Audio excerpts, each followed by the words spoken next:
Bermodal pisau dan juga senter, Brainy membantai ratusan gangster seorang diri.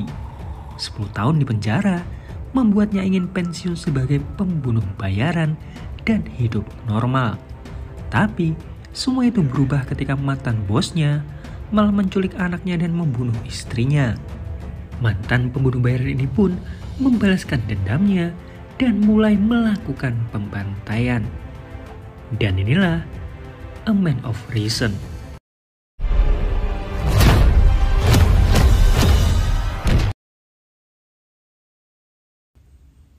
Seorang gangster bernama So-hyuk baru saja bebas dari penjara. Saat akan keluar, dia melihat sebuah mobil kosong dengan kartu nama di kaca depannya. So-hyuk yang melihatnya seakan paham dan dia langsung berganti pakaian. Dari kejauhan, terlihat ada kelompok yang mengawasinya. So-hyuk terlihat santai dan berlalu pergi. Di tempat berbeda, tangan kanan bos gangster yang bernama Song-jun cerita bahwa hari ini So-hyuk baru saja dibebaskan setelah 10 tahun di penjara. Bos gangster di sana yang bernama Guk penasaran apakah So-hyuk masih mau bergabung di gangster miliknya. Jun di sini menawarkan diri akan mengatasinya. Si bos gangster hanya tertawa. Dia belum tahu siapa itu So-hyuk. Bahkan jika mau, So-hyuk bisa membantai satu gangster seorang diri. Jadi Jun hanya diminta untuk mengawasinya. Di tempat berbeda, seorang pria bernama Woo-jin menemui seorang pendeta. Woo-jin di sini ingin mengakui dosanya dan berharap dapat ampunan dari Tuhan. Pendeta itu lalu diajak masuk ke ruangan lain.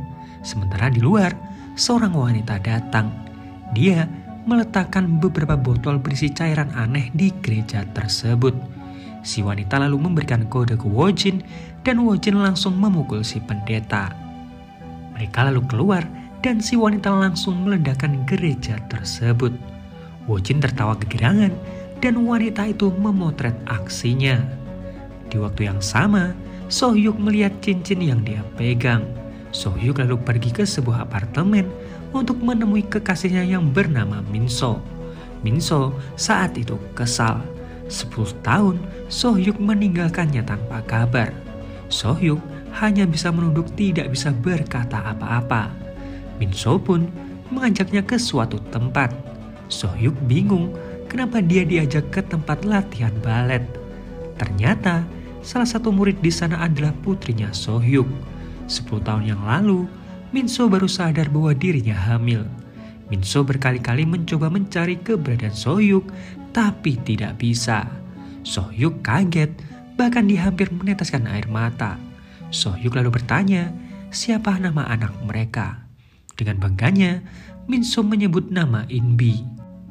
So-hyuk yang tidak bisa menahan kesedihannya pun pergi. Min-so lalu menghampirinya. Dia tahu mungkin ini semua terlalu membingungkan untuk So-hyuk, tapi dia ingin orang yang dipanggil ayah oleh putrinya adalah orang yang hidupnya normal. Jadi Min-so meminta So-hyuk untuk kembali jika dia sudah siap. Flashback ke 10 tahun yang lalu, So-hyuk mendapatkan perintah dari bos Guk untuk membantai gangster saingan mereka. Saat itu, Min-so mencoba menghubunginya, tapi So-hyuk mengabaikannya. So-hyuk lalu pergi ke sebuah tempat judi dan mematikan semua lampunya. Bermodal sebuah pisau dan juga senter, So-hyuk membantai seluruh gangster yang ada di sana. Teriakan-teriakan terdengar di dalam kegelapan. So-hyuk menggila di ruangan tersebut. Ketua gangster di sana mempertanyakan kenapa So-hyuk melakukan semua ini. Tapi So-hyuk tidak menjawab dan langsung membunuhnya. Karena hal itulah So-hyuk dipenjara selama 10 tahun. Kembali ke masa sekarang, So-hyuk pergi ke perusahaan bernama Kaiser. Perusahaan ini milik bos Guk. So-hyuk pun menunjukkan kartu nama yang diberikan oleh bos Guk. Direktur Jun dihubungi dan untuk berjaga-jaga, dia meminta seluruh keamanan gedung untuk bersiap. So-hyuk pun diantar ke atas. Direktur Jun menemui So-hyuk dan mengucapkan selamat atas kebebasannya. Tapi So-hyuk tidak mau basa-basi. Dia ingin menemui bos Guk. Direktur Jun menjelaskan bahwa mereka sekarang ini jadi sebuah perusahaan. Jadi ada aturan jika ingin menemui Bos Guk. Sohyuk tidak peduli, dia tetap ingin menemui Bos Guk. Sebuah lift pun terbuka dan Sohyuk diminta untuk masuk. Bos Guk menyambutnya, tapi Sohyuk hanya terdiam. Bos Guk menunjukkan bahwa kelompoknya kini sudah menjadi sangat besar. Jadi jika Sohyuk mau bergabung kembali, maka mereka bisa menguasai seluruh tempat yang ada di sana. Sohyuk menolak. Sejak 10 tahun yang lalu, dia ingin berhenti menjadi seorang gangster. Bos Guk tidak terima, dia ingin tahu alasannya. Tapi Sohyuk enggan untuk menjawab. Direktur Jun pun menghampirinya dan memukuli Sohyuk karena tidak sopan kepada Bos Guk. Tapi Bos Guk memintanya untuk berhenti. Dia menghargai keputusan dari Sohyuk. Tapi Bos Guk bertanya apa yang akan dilakukan oleh Sohyuk setelah ini. Dia hanya ingin hidup normal. Bos Guk pun menertawainya. Sebelum pergi, Sohyuk diberikan uang yang sangat banyak. Tapi Sohyuk tidak peduli. Dia meninggalkan uang itu dan berlalu pergi. Bos Guk merasa sangat tersinggung. Dia meminta Direktur Jun untuk mencari tahu apa yang dilakukan oleh Sohyuk. Sementara itu, Minso sedang memeriksakan kondisinya karena akhir-akhir ini dirinya sering pingsan. Minso terindikasi kanker darah, tapi dirinya yang mengkhawatirkan anaknya tidak ingin dirawat di rumah sakit. Di tempat berbeda, Sohyuk menemui rekannya yang merupakan mantan gangster. Dia melihat bekas luka bakar di tubuhnya. Si rekan ini bilang bahwa dirinya dulu diserang. Seluruh anak buahnya tewas terbakar dan dia kabur ke Cina. Nah, di Cina inilah dia bertemu dengan istrinya dan sekarang hidup normal bersama keluarganya. Sohyuk lalu kembali, tapi dia ternyata diikuti oleh Direktur Jun yang memintanya untuk kembali. Bos Guk tetap ingin Sohyuk untuk kembali bekerja untuknya. Tapi Sohyuk menolak, dia tetap pada keputusannya. Di waktu yang sama, Wojin dan rekannya Jina sedang menikmati malam sambil minum-minum. Tiba-tiba, Direktur Jun menghubunginya. Ternyata, Direktur Junlah yang mengutus mereka membunuh si pendeta. Direktur Jun agak kesal, dia meminta mereka membunuh si pendeta diam-diam, tapi malah membuat kekacauan dengan meledakkan gerejanya. Direktur Jun lalu memberikan tugas baru, tapi Wojin menolak. Dia hanya ingin bersenang-senang. Tapi Direktur Jun menjanjikan bayaran yang cukup besar karena tugas ini akan sangat sulit. Wojin dan juga Jina merasa sangat tertantang. Wojin diminta untuk menghabisi Sohyuk. Wojin menerima tugas tersebut asalkan dia diperbolehkan melakukannya dengan caranya sendiri. Esok harinya, Sohyuk mencoba menemui Minso dan juga anaknya. Inbi kebingungan, tapi Minso memintanya untuk pulang duluan. Minso pun pergi dan diikuti oleh Sohyuk. Minso memintanya untuk berhenti. Tiba-tiba, Minso ini pingsan. Sohyuk panik dan dia langsung membawa Minso ke rumah sakit.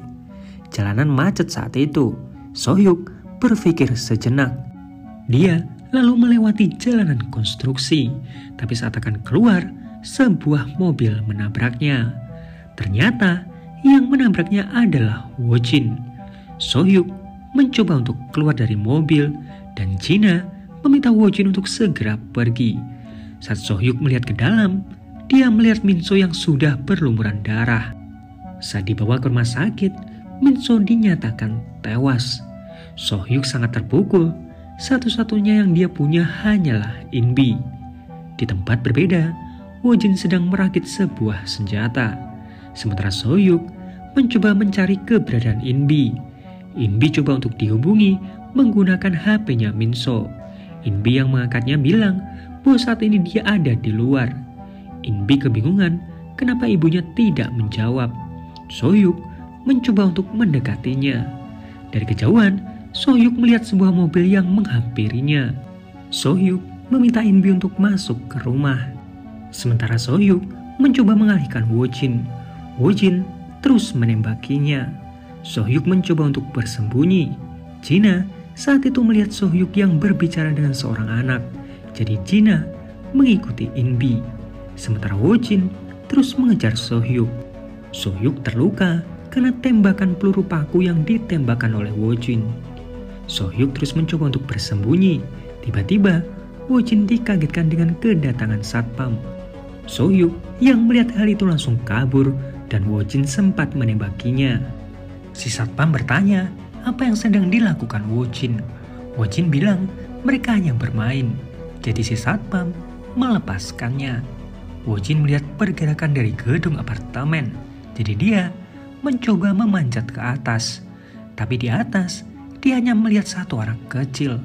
Anak kecil itu menuju ke arah belakang dan Sohyuk langsung menyerang Wojin dan melemparnya. Wojin pun pingsan.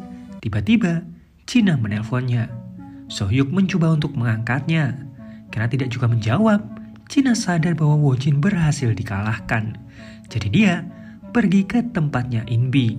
Sohyuk juga bergegas pergi. Dia tahu anaknya saat ini dalam bahaya. Benar saja, pintu huniannya Inbi sudah terbuka. Sohyuk mencoba untuk menghubungi Inbi, tapi nomornya tidak aktif. Sohyuk lalu pergi beserta Wojin yang terikat di belakang. Di waktu yang sama, Direktur Jun menemui Bos Guk. Bos Guk menanyakan apakah Jun sudah berhasil membunuh si pendeta. Direktur Jun bilang dia sudah mengeksekusinya. Dengan begini, pembangunan gedung di sana akan berjalan dengan mudah. Bos Guk juga menanyakan tentang keberadaan Sohyuk. Dia meminta Jun untuk mengawasinya saja dan jangan gegabah untuk melakukan sesuatu. Kembali ke Sohyuk, dia bertanya kemana rekannya Wojin membawa putrinya. Wojin enggan untuk menjawab, bahkan dia tidak peduli Sohyuk akan melakukan apa saja ke dirinya. Sohyuk langsung mematahkan tangannya. Wojin berteriak kesakitan. Sohyuk menjambaknya dan memintanya untuk menelpon rekannya. Wojin bilang tidak bisa. HP tersebut hanya bisa untuk menerima panggilan. Sohyuk pun kesal dan membanting Wojin. Wojin bilang rekannya pasti akan menghubunginya karena dia tahu Sohyuk menyekapnya. Tiba-tiba China menelpon. Dia ingin berbicara dengan Wojin. Sohyuk menolak. Dia ingin tahu keberadaan putrinya. China mengancam akan membunuh Inbi jika Sohyuk tidak memberikan ponsel itu ke Wojin. Wojin pun berteriak bahwa dia baik-baik saja. Sohyuk meminta mereka untuk bertemu dan saling tukar sandera. Tapi China menolak. Dia hanya ingin membunuh Sohyuk. China lalu menutup teleponnya. Wojin menawarkan jika dia dibebaskan, mungkin dia bisa meminta China untuk melepaskan Inbi.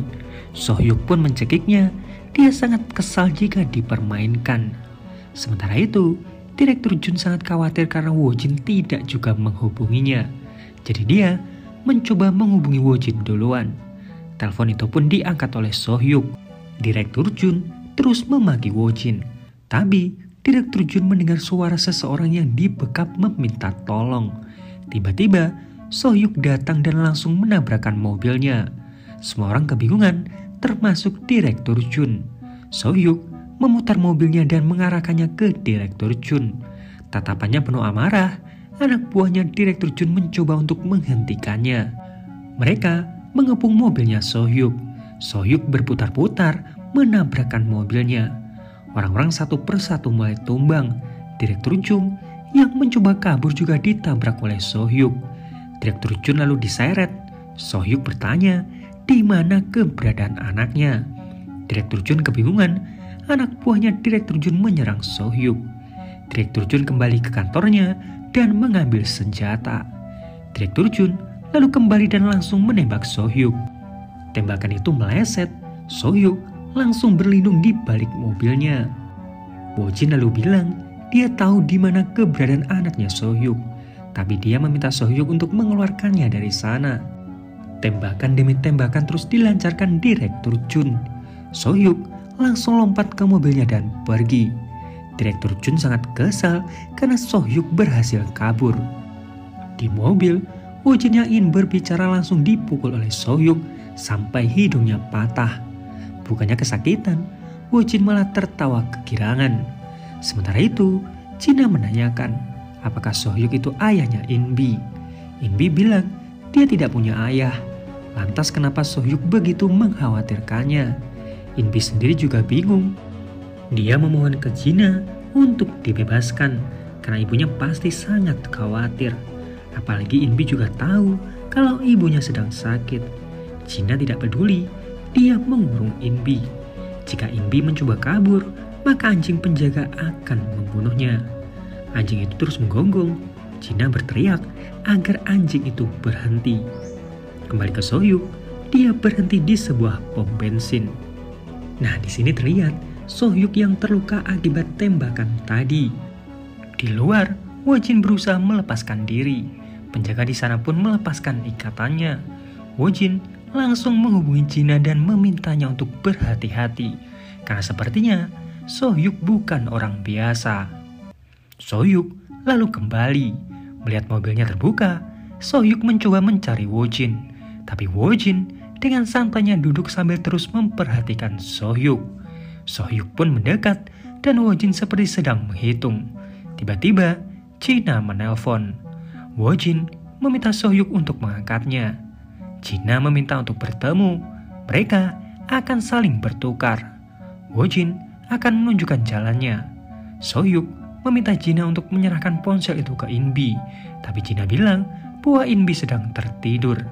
Sohyuk diminta untuk tenang. Selagi Wojin baik-baik saja, maka Inbi tidak akan dia bunuh.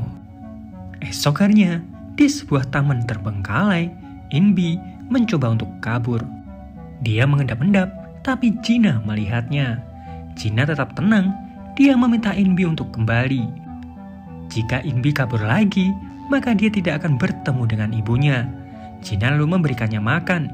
Jina bilang bahwa Inbi juga harus membantunya menyelamatkan rekannya. Sementara itu, Bos Guk sangat marah melihat semua kekacauan ini. Direktur Jun diminta untuk memegang kepala patung. Jika patung itu jatuh, maka Bos Guk akan langsung membunuhnya. Direktur Jun diminta untuk menjelaskan semuanya. Direktur Jun bilang bahwa pembunuh bayaran yang dia sewa gagal melakukan misinya. Bos Guk merasa ada yang Direktur Jun ini tutup-tutupi.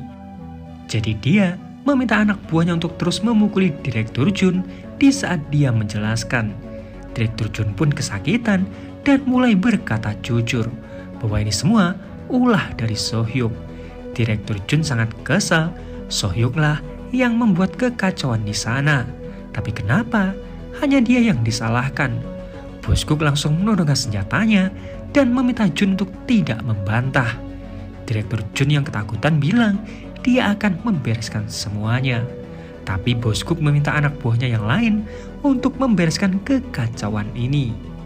Di tempat berbeda, Wojin diikat.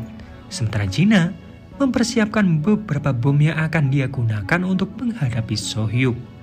Wojin memberikan instruksi agar mereka pergi dari sana.